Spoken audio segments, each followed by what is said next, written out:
Today's video is sponsored by Skillshare.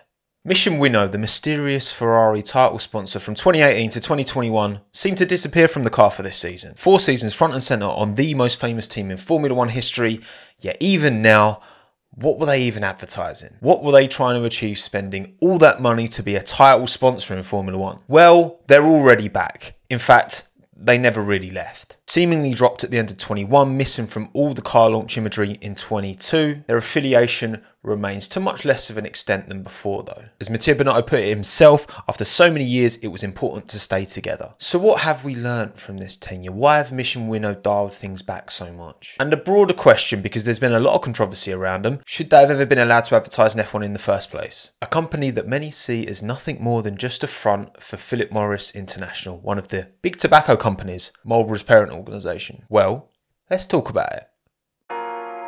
There are loads of videos on YouTube detailing what Mission Winnow claim to be, because there has been so many and there continue to be so many questions. So I'll try and keep this brief. Technically, there's something called a CSR, a corporate social responsibility. Create a new, clean, environmentally friendly, ooh-woo looking brand, affiliate it with your filthy parent organisation, make lots of woke, very responsible, hug the trees, and use that to try and remodel the image, the negative image of your actual business. I did think going back to their website in 2022, because it's been a while since I've looked at Mission Winnow, might give me a bit more information than last time. Maybe it'd be a bit less wishy-washy. Maybe they'd actually showcase some kind of product that they were trying to sell.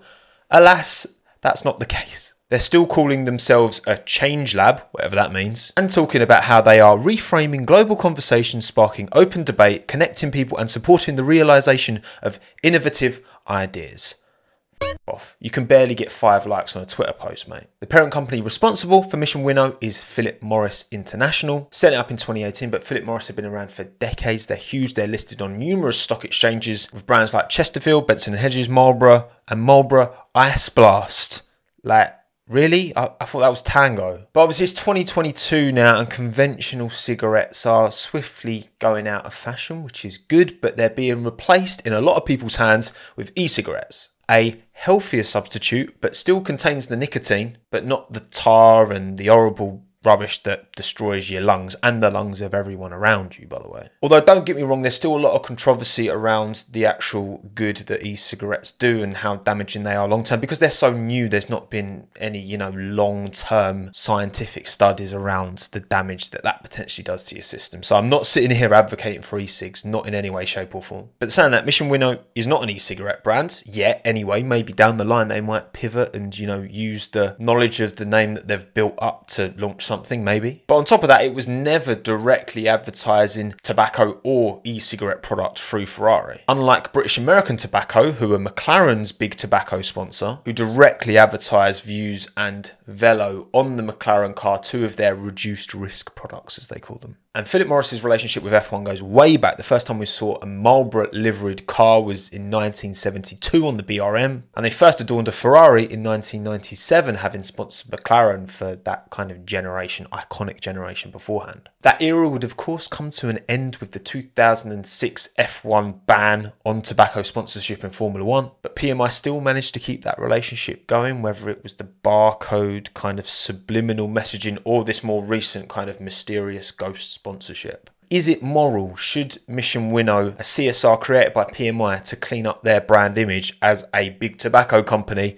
should it be allowed? Because see, this is a debate I have in my mind every time I'm working with a sponsor. So for example, today's video sponsor, Skillshare, I have absolutely zero qualms promoting to you lot. It's a service with a very low monthly cost relative to the huge value and infinite potential upside you can gain from it. I've used it myself for years and it's had nothing but a positive impact on my life and my learning. And I do feel like, particularly post-lockdown, more people that I know anyway than ever are looking for something different, and Skillshare offers you that opportunity to learn so many different things with thousands of vetted courses on photography, illustration, coding, video production, marketing, plenty more, including my bread and butter, graphic design. And in my opinion, one of their most valuable courses on the platform at the moment is their YouTube thumbnail design course. A great place to start for any budding graphic designer because thumbnails are always in demand. And if you can really start and learn that craft and learn how to do it great, that's a fantastic foundation to build a bigger career in graphic design. Hosted by Evan from Polymatter. That's a channel with like 1.5 million subscribers. So pretty sure he knows what he's doing. It not only gives an introduction to the mechanics of thumbnail design, but more importantly, the theory as to what makes a great thumbnail, because again, that carries over to all graphic design applications. 1 hour, 11 minutes, split over 8 lessons. The value you're getting off of this time is off the charts. I promise you that. So if you are interested, the first 1,000 people to click the link in the description or use the code Tommo will get a 1-month free trial of Skillshare. Might as well give it a go. Nothing to lose, potentially a lot to gain. Because look, the controversy's been rife, and when it was announced that Mission Winnow would dial him back, I wasn't overly surprised. Because, I mean, first and foremost, do I think PMI have made a return of investment in F1 since the tobacco brand? I mean, I don't have the answers, I don't have numbers, but I would, like, how have they possibly made any return of investment? They've not been advertising the product. Title sponsorship ain't cheap.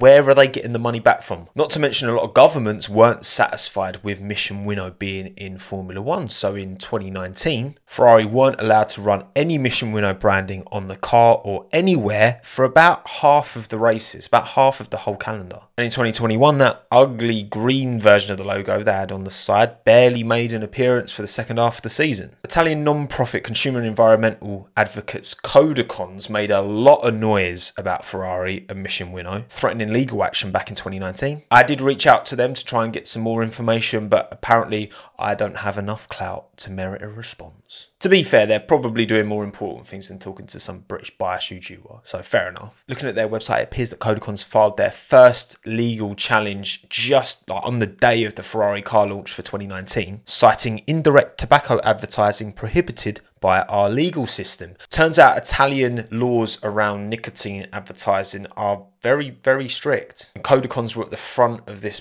big objection on a domestic level against Ferrari. So do I think Codicons are right in what they're saying? Not just in terms of upholding the law, but morally, do I think that a brand like Mission Winnow having a presence in Formula One is a potential danger to public health, I guess? Because laws are laws, but laws are different in different countries. I don't think we need to focus too much on laws here. How do you personally feel? Where do your personal morals sit with this one? Because look, we do see Heineken 0% plastered all over F1 at the minute. There were massive crates of it everywhere at Miami. You could easily have nicked loads and no one would have known. I mean, you would have needed like a pram and a pretend child to kind of sit on top of the alcohol-free booze to probably get it out, but it was everywhere. Estrella Glacier 00, they're Carlos Sainz's personal sponsor, so they're on the Ferrari at the minute. I've just noticed actually on my little Lando Norris helmet that I've got, you've got Estrella 00 on here. Now, yes, they're advertising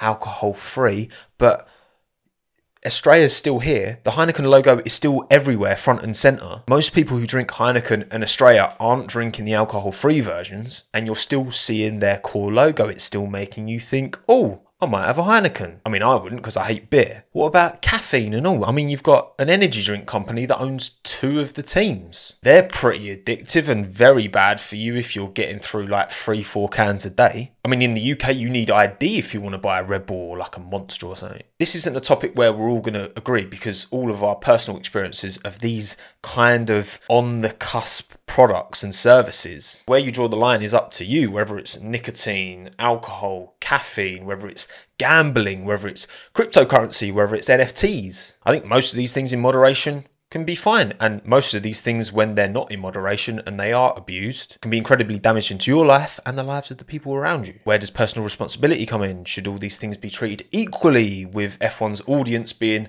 as young as it's ever been? Should we be even more strict with these kinds of brands? There's lots of questions and no definitive answers. I'm not sitting here telling you what to think because I don't even necessarily know what I think. But I think having the conversation is important. Like, do I personally have more of a problem with conventional cigarette advertising than I do with alcohol?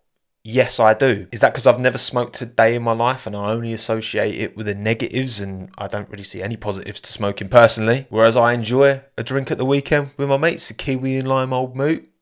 Spot on. secondhand smoke is probably my biggest problem with cigarettes, but then secondhand acting like a knobhead because you've had too many to drink and beating people up and doing some madness. I mean, that's not great either, is it? There's a conversation in football at the moment, at least in the UK, about potentially banning gambling sponsors from shirts. Because again, over here, gambling has a very similar foothold in football as tobacco did in Formula 1 back in the 80s and 90s. But do I think there's anything wrong with sticking a tenner on West Ham to probably lose once a month?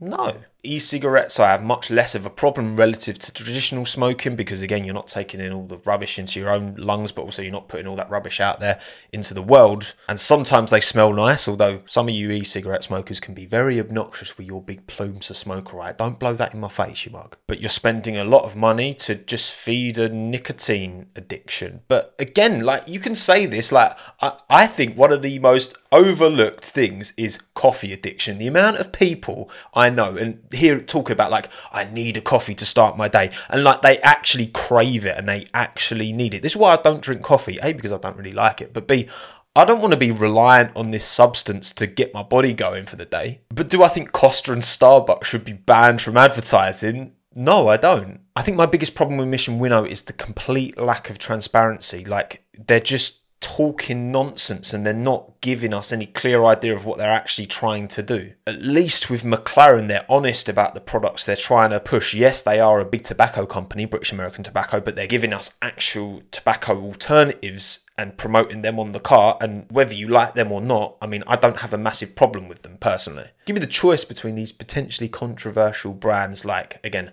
Heineken, Red Bull, Views. Give me the choice of having them not in the sport or in it. I'd rather them not, but I wouldn't go to the extent of banning them necessarily. Again, when I take sponsorship on this channel or anything that I do and anything I put my name to, you know, I've got to consider the brands that I'm talking about and whether I'm willing to put that out there. And, you know, if there was an opportunity to work with maybe a gambling sponsor or an alcohol sponsor or an energy drink sponsor, I think if it was for the right piece of content, I would definitely consider it. But then personally, me, Tommo, in 2022, I would absolutely never take on a tobacco brand. Crypto, NFTs, definitely not. But then more traditional trading, stocks and shares, I'd be open to that. If Copperberg invited me to a race and asked me to post about them on my socials, I'd do it. Copperberg Mixed Fruit literally powered me through university. So will we see the Mission Winnow logo back on the Ferrari F1 car? Because we haven't seen it in 6 races this year, and I don't think we will. PMI clearly have the money to keep Mission Winnow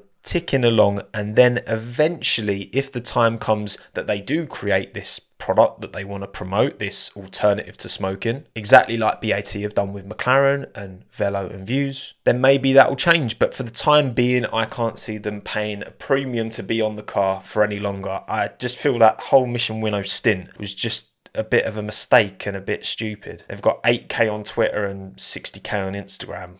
Okay, well done. Was it really worth it? And again, if you put them back on the car, that opens up the debate again to who they are and what they're trying to do and why there's zero transparency there, because that just looks sus. But then again, I'm sitting here talking about them, making a video, talking about all their sub-brands. Maybe this is exactly what they want. Maybe they want people to talk. Maybe they want to stay mysterious to get the name out there through people like me. Maybe I've fallen for their trap. So that's my take on Mission Winnow, but what about yours? I'm extra interested to see your comments down below. So do let me know, like this video, subscribe as well if you enjoyed, because yeah, I think this is a really important subject, but I think it's going to be something that does polarize opinion, and you know, you're going to disagree, but keep it nice. Keep it clean. Everyone's entitled to an opinion as much as you are. Thanks again to Skillshare for sponsoring this video. My name's Tommo. Thanks again. Have a good one.